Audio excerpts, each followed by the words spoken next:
सदियों तक कलिंग के गजपति भारत के सबसे शक्तिशाली राजाओं में से थे और कलिंग के आखिरी हिंदू राजा थे मुकुंद देव, और वो किसी बाहरी हमले से नहीं बल्कि धोखे के कारण गिरे। इस मौके का फायदा उठाया काला पहाड़ ने। फिर मंदिरों के विध्वंस और लूटपाट से शुरू हुआ ओडिशा के 3 सदियों का काला अध्याय। जाति के प्रभु छिपा लिए गए, रथ यात्रा वर्षों तक थम गई, उत्कल भूमि के ऊपर अनगिनत आक्रमण हुए और मुगलों के जजिया ने जमीन को निचोड़ के रखा। और तब आए मराठा।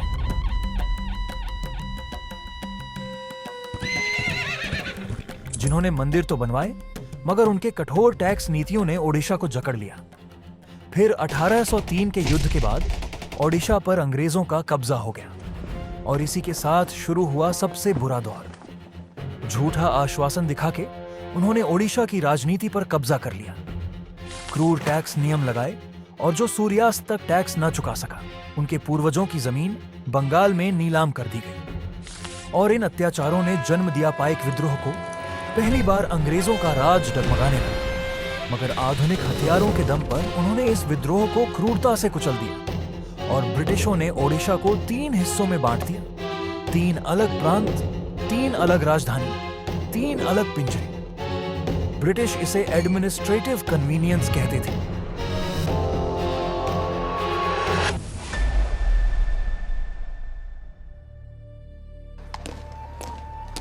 ओडिया लोगों को 3 प्रांतों में बांट दिया गया था और अंग्रेजों की एक्सट्रैक्शन पॉलिसी ने ओडिशा को निर्बल कर दिया था। 70% फसल सरकार को टैक्स देनी पड़ती थी, वरना जमीन नीलाम हो जाती। लोगों के पास बस महीने भर का राशन मुश्किल से बचता था। और फिर प्रकृति का ऐसा प्रहार हुआ कि सारी फसलें बर्बाद हो गई। किसानों ने अपनी जमीन बचाने के लिए अपने घर का अनाज भी दे दिया। अब उनके पास खाने तक को कुछ नहीं था और इसका कारण 3 अलग अलग प्रांतों में बटी 3 सरकारों का ओडिशा के प्रति negligence and lack of coordination. और जब तक सरकार होश में आई बहुत देर हो चुकी थी। 10 लाख यानी ओडिशा की 1/3 आबादी भूखमरी और बीमारियों से खत्म हो गई। ये वो फैमिन था जिसने ब्रिटिश सरकार को भी हिलाकर रख दिया। अंग्रेजों की राजधानी थी कलकत्ता। अंग्रेज संख्या में कम थे और हिंदुस्तान के ऊपर डोमिनेंस बनाए रखने के लिए उन्होंने हर दफ्तर में लोकल्स को नौकरी दी and British offices ran on English and Bengali. इसकी वजह से क्लर्क, टीचर जैसे कई सरकारी नौकरी भाषा पे निर्धारित होने लगी। अब यह भाषा का भेदभाव बढ़ाने के लिए एक कैंपेन शुरू हुई। ओडिशा डिवीजन के स्कूल, अदालतों और दफ्तरों में ओडिया भाषा की जगह बंगाली बोली जाएगी ताकि ओडिशा के लोग अपनी ही जमीन पर एक नौकरी के लिए दूसरों की बोली सीखने पर मजबूर हो जाए। भूखमरी से उभरे ओडिशा वासियों को अपनी भाषा को सिर्फ 3 हिस्सों में बंटने से नहीं, खत्म होने से बचाना था। और इसी दौरान एक ऐसा चीज हुआ जिसने ओडिशा साहित्य का इतिहास बदला। कलकत्ता से एक बंगाली स्कॉलर आए, राजेंद्र लाल मित्रा, और कटक डिबेटिंग क्लब में एक डिबेट के दौरान। नमस्कार। Thank you for inviting us, my lordship. Hello, everyone.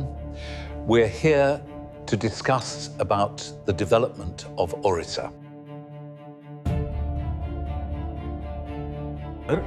Odia तो बस एक पतोई है बंगला का, और सिर्फ 20 लाख लोगों के लिए एक अलग भाषा रखना इस रीजन के लिए सही एडमिनिस्ट्रेटिव डिसीजन नहीं है। Why are you proposing such opinions? Could you please explain?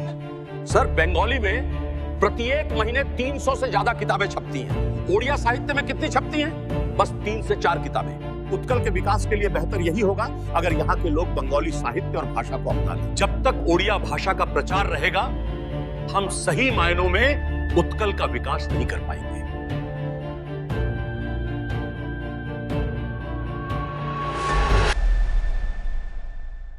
Rajendra लाल मित्र ने ऐसी बात कही जो उत्कल को खत्म कर देता, लेकिन उसी सभा में कोई ऐसा था जिसने ये होने नहीं दिया। कर्मवीर गौरीशंकर राय। उन्होंने विचित्रानंद दास के साथ मिलकर 4 अगस्त 1866 में उत्कल का पहला ओडिया अखबार शुरू किया, उत्कल दीपिका।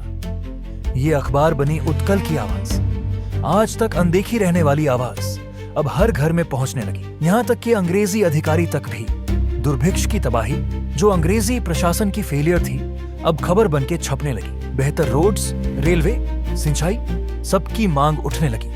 और राजेंद्र लाल मित्र ने जो बंद दरवाजों के पीछे उत्कल के बारे में कहा था, गौरीशंकर जी ने उसे उत्कल दीपिका के जरिए पूरे ओडिशा में फैला दिया, ताकि ऐसा दुष्प्रचार दोबारा ना हो सके। वह खुद बंगाली परिवार से थे, मगर ओडिया भाषा पर बंगाली भाषा को थोपे जाने के खिलाफ उन्होंने खुलकर आवाज उठाई और हर गलत पॉलिसी को जनता के सामने लाया। उन्होंने फेमिन रिलीफ ऑर्गेनाइज किया, सेव ओडिया मूवमेंट का नेतृत्व किया। उनका ओडिया भाषा, संस्कृति और जन कल्याण के प्रति लगातार समर्पण के कारण लोग उन्हें कहने लगे कर्मवीर गौरीशंकर।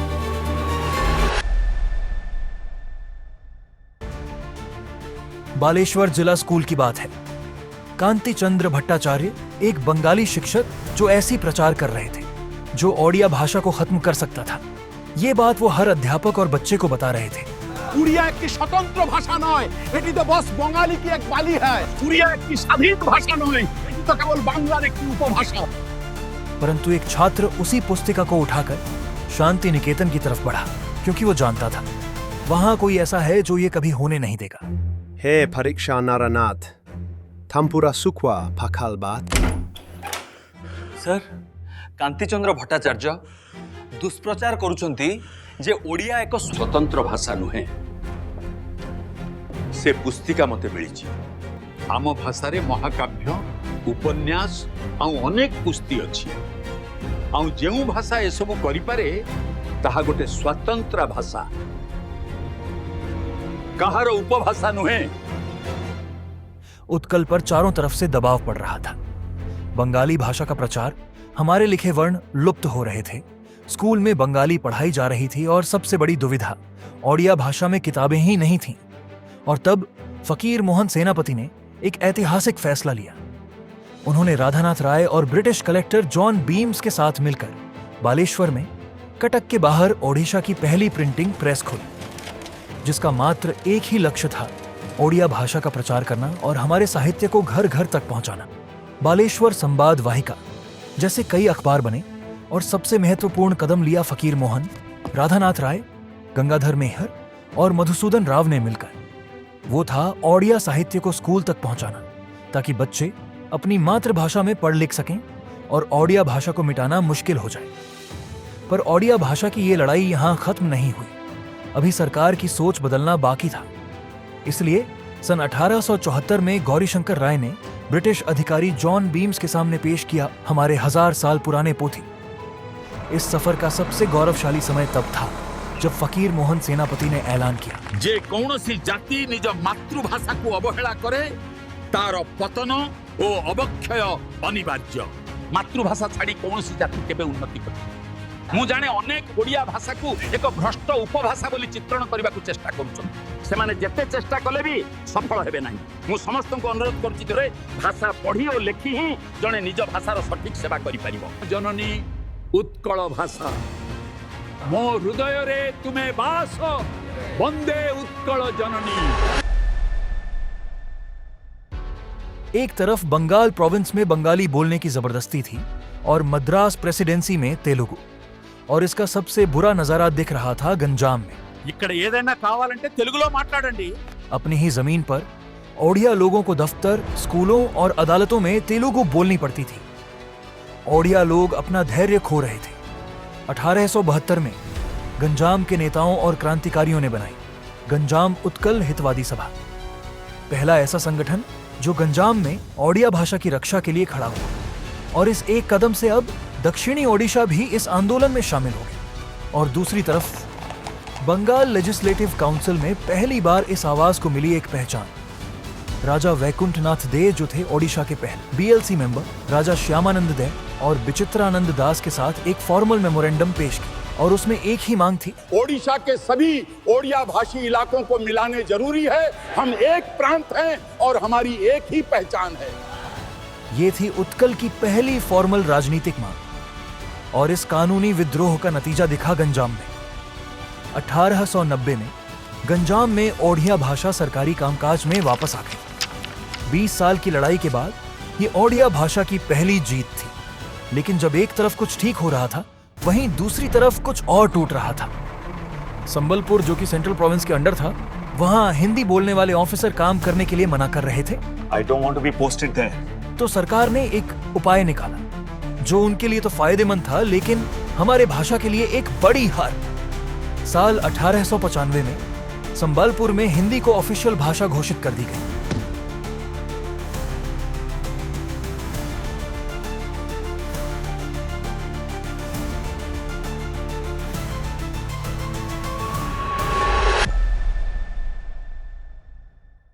मधुसूदन दास, जिन्हें ओडिशा में बैरिस्टर मधु के नाम से जाना जाता है, 1897 में लंदन एग्जीबिशन में ओडिशा की कला का प्रदर्शन करके लौटे थे। तभी उन्हें एक महत्वपूर्ण बुलावा आया। कटक में जन्मे मधु बाबू बीएलसी या बंगाल लेजिस्लेटिव काउंसिल के महत्वपूर्ण सदस्य थे। उनके पास अंग्रेजी का गहरा अनुभव था। जब संबलपुर की स्थिति बिगड़ने लगी तो भारत के viceroy and governor general Lord Curzon ने उन्हें बुलावा भेजा।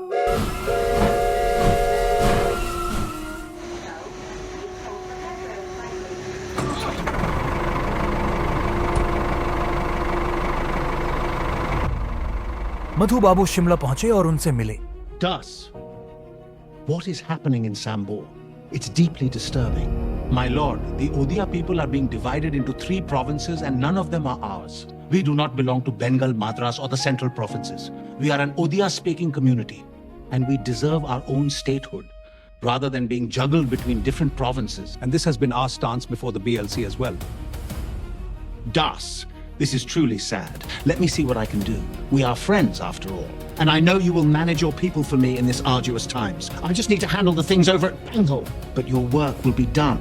I hope we have an understanding. We always help each other. यह उत्कल के लिए एक बड़ी सफलता थी।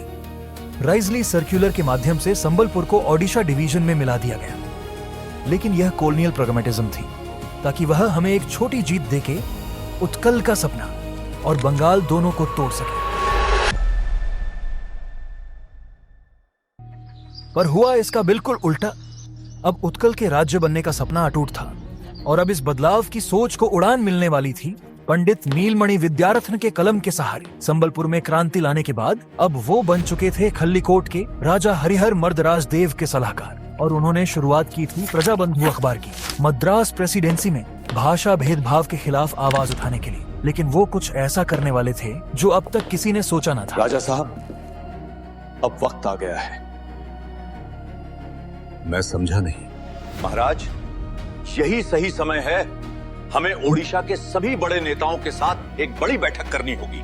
पूरे ओडिशा को एक होना पड़ेगा हमारे उत्कल को एक करने के लिए, ओडिशा को एक सत्य बनाने के लिए। लेकिन अंग्रेजों को इसकी भनक नहीं पड़नी चाहिए। सभी को निमंत्रण भेज दीजिए।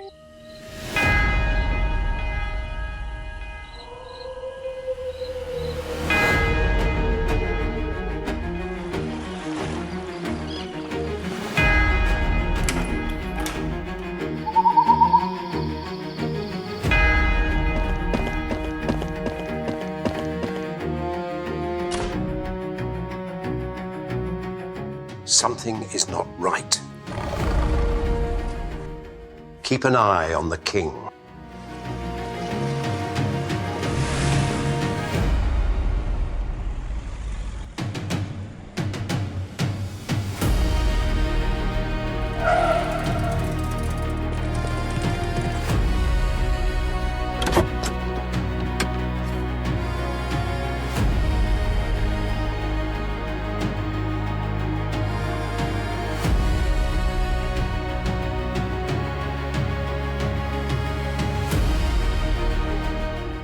रात के अंधेरे में नए ओडिशा का इतिहास लिखा जाने वाला था, जब 3 प्रांतों के लोग एक ही छत के नीचे मिले और लिया एक महत्वपूर्ण निर्णय